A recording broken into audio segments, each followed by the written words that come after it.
Swami says, once we surrender our mind to God completely, he will take care of us in every way. And I think we've heard lots of stories about that so far. But we also need to take care of our mind, body and soul. On that thought, we'll move on to our next item, self-care to serve others. So it is my pleasure to introduce you to a young lady from Birmingham Eye Centre, Dr. Devika Patel. Devika is a training psychiatrist helping people to overcome mental health issues.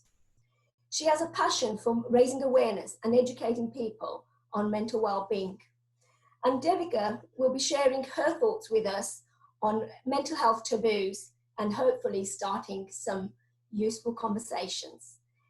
So I'm going to jump straight in. So welcome to all the daughters, the wives, the sisters, the women, and as Bharti-Ben very aptly said, the leaders who are like lions. And that's what we want to be. We want to be fierce leaders, not meek, apologetic leaders. We want to be unapologetically amazing.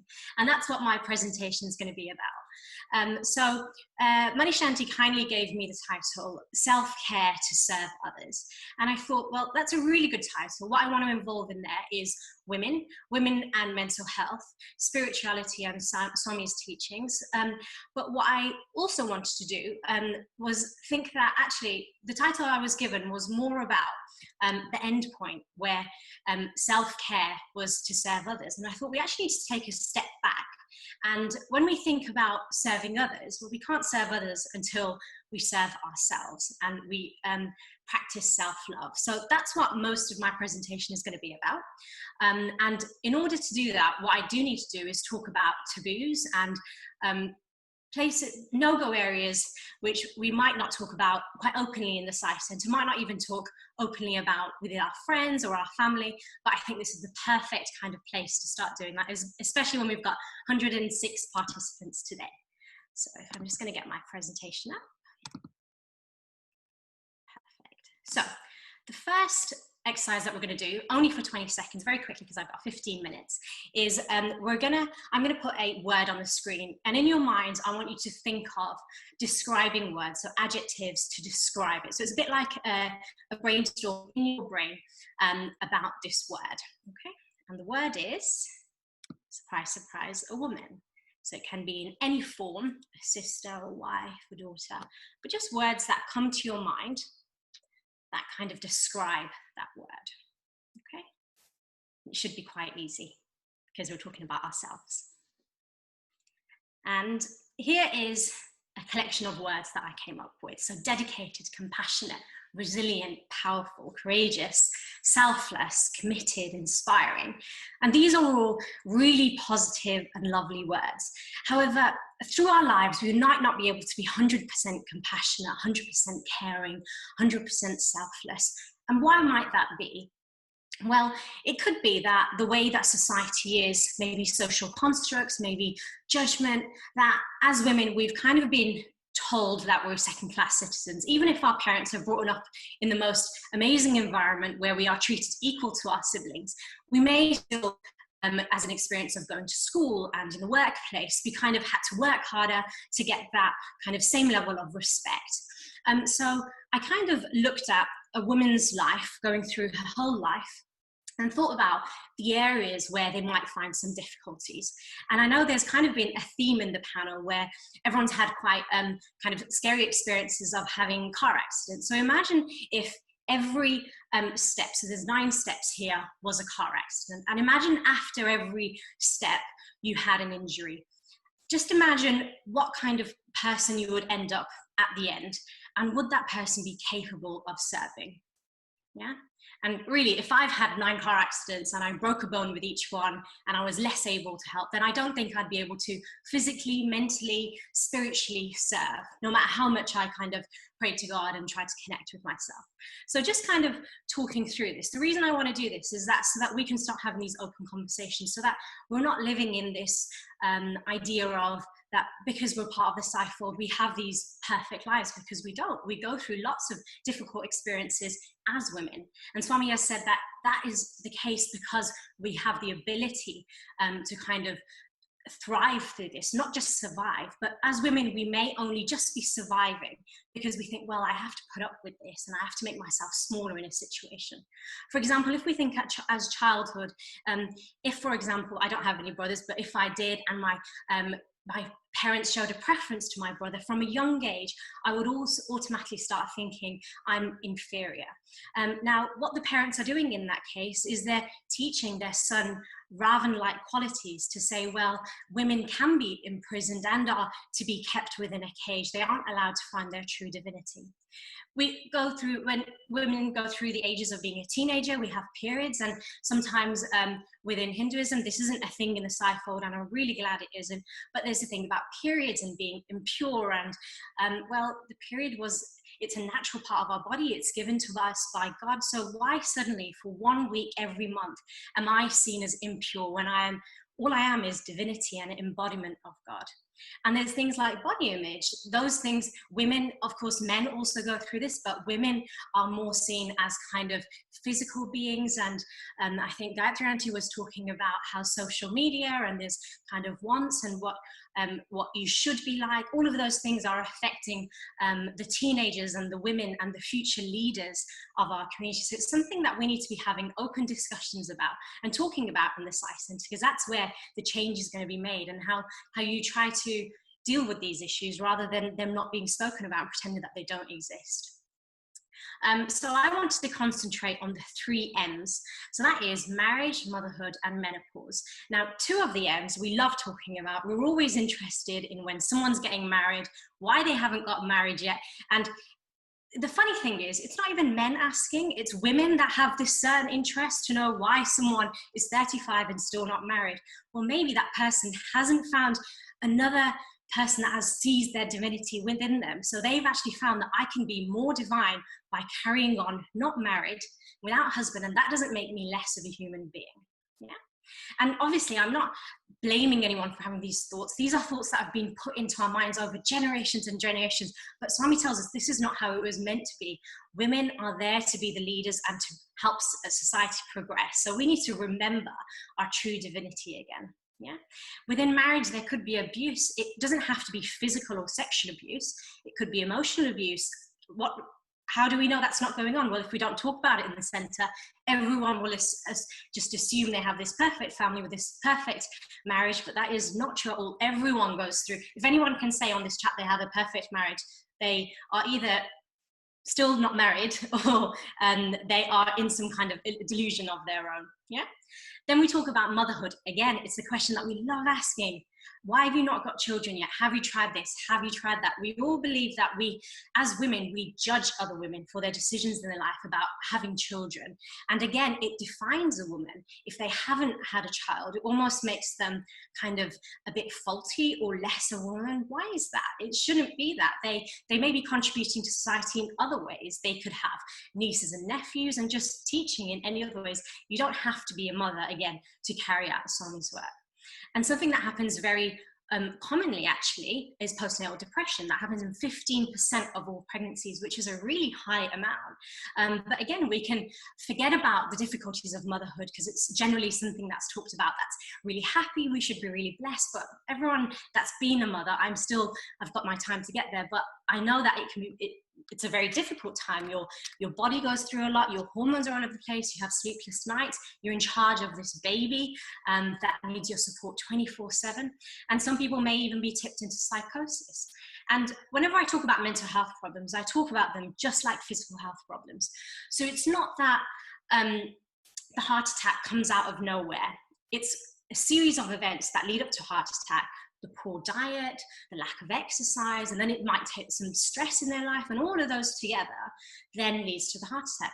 Similarly with the mental health problems, because you might be sitting there thinking, well, this isn't relevant to me because I don't go to see the doctor for antidepressants, I'm absolutely fine. But the thing is, there is a continuum where you are well and unwell, and everyone goes in between those, and well-being goes up and down throughout our lives. Yeah, and all these little incidents can lead up, if they're not dealt with at the time, you're not sharing it with other people because you feel you might be judged, they can then lead on to mental health problems, mental health distress. Okay. Now, menopause is the last thing. So this is something that every woman goes through. So it's not like motherhood or marriage. However, it's the one thing that we don't talk about, apart from when you're suffering with hot flushes during budgeons or something like that. But the things it can affect is your sleep, your mood. You can start feeling more depressed. You might have more mood swings. It can affect your sex life, which can affect your relationship with your husband.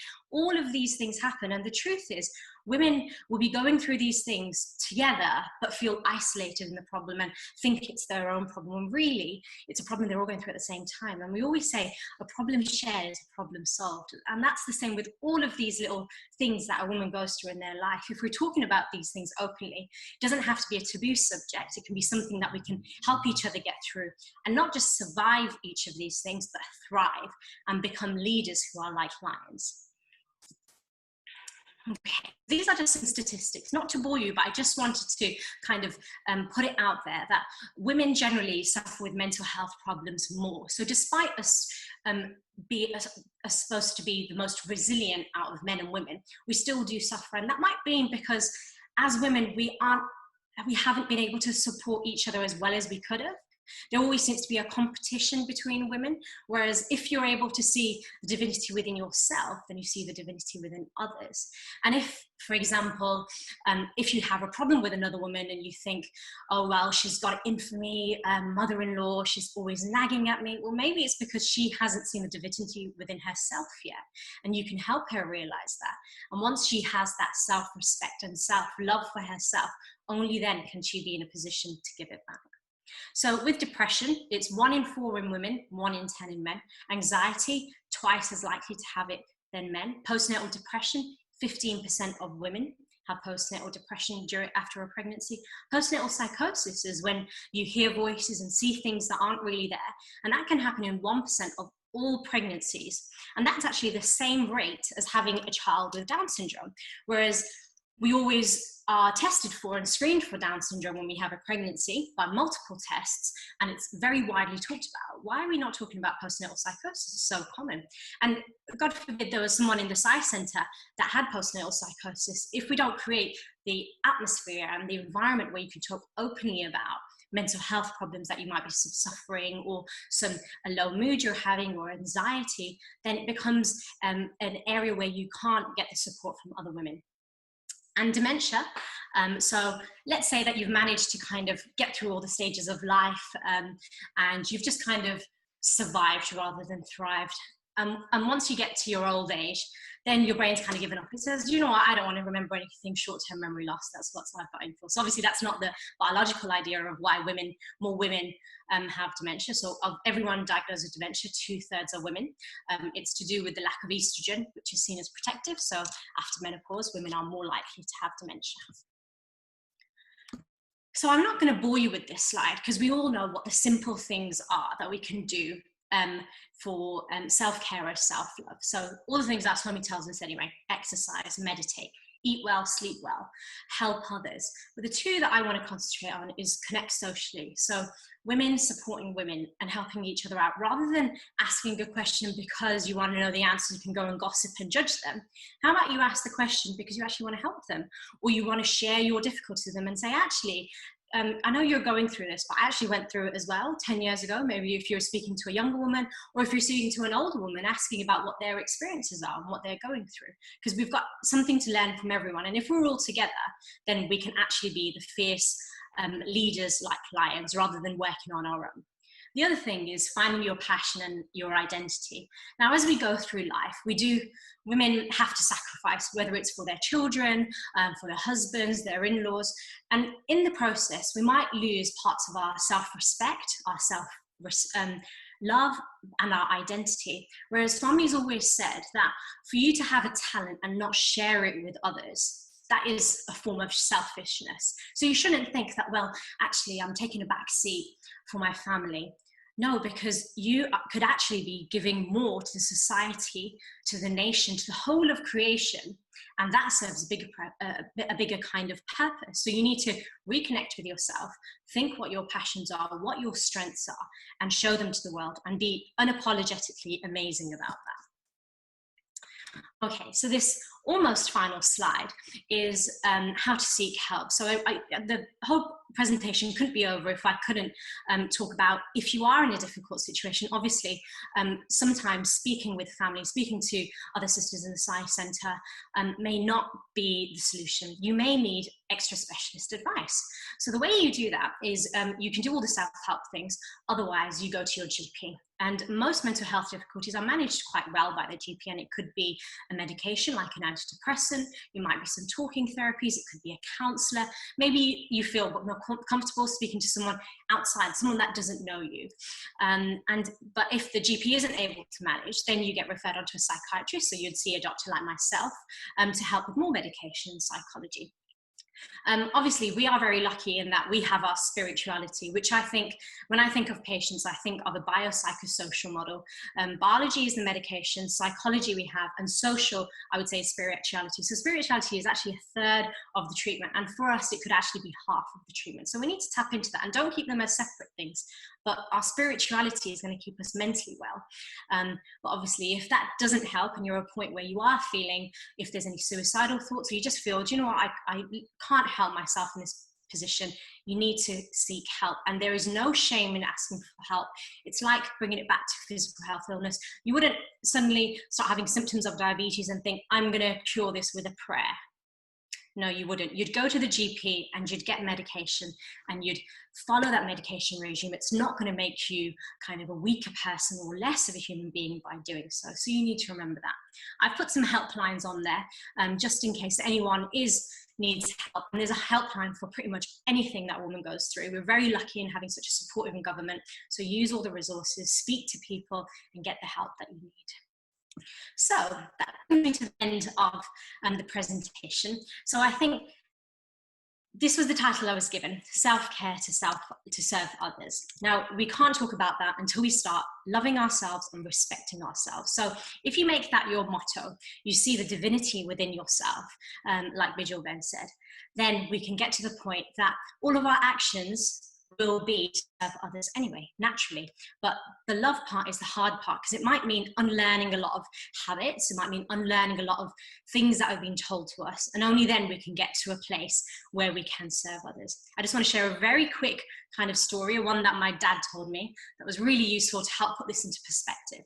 So imagine you're a mother and you're in this desert and you've lost your children and you can't see your children, there's a sandstorm, but what you can hear them, so you know they're close, but you're absolutely dehydrated, you can just about walk. What you do see is a oasis. So what do? Do you go to your children or do you go to your oasis?